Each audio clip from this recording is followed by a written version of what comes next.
নমস্কার বন্ধুরা, welcome back to my channel.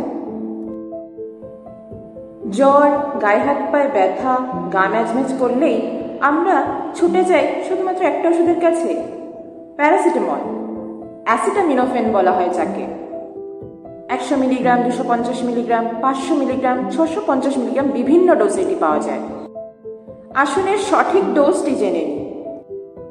বাচ্চাদের জন্য তাদের বয়স এবং ওজন অনুযায়ী বিভিন্ন ধরনের ওরাল ডোজে প্যারাসিটামল দেওয়া হয় এবং 12 বছরের ঊর্ধ্বে বাচ্চাদের 325 থেকে 650 মিলিগ্রামের মধ্যে ডোজেজ করা হয়ে থাকে ডাক্তারের পরামর্শ অনুযায়ী।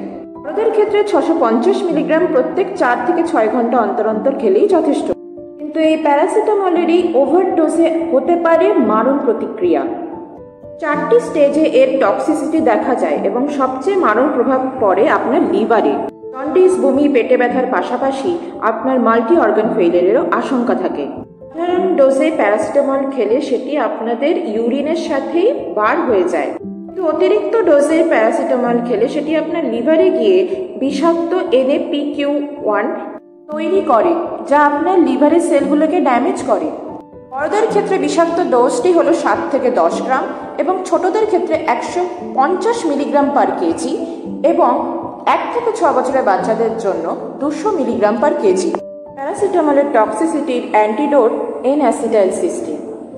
সুতরাং এই পার্শ্ব প্রতিক্রিয়াহীন অনন্য ওষুধটিকে মুড়ি মুরগির মতো খাবেন না। ভিডিওটিকে লাইক, কমেন্ট এবং শেয়ার করে সমাজে সচেতনতা বাড়ান এবং মেডলুমকে সাবস্ক্রাইব করুন।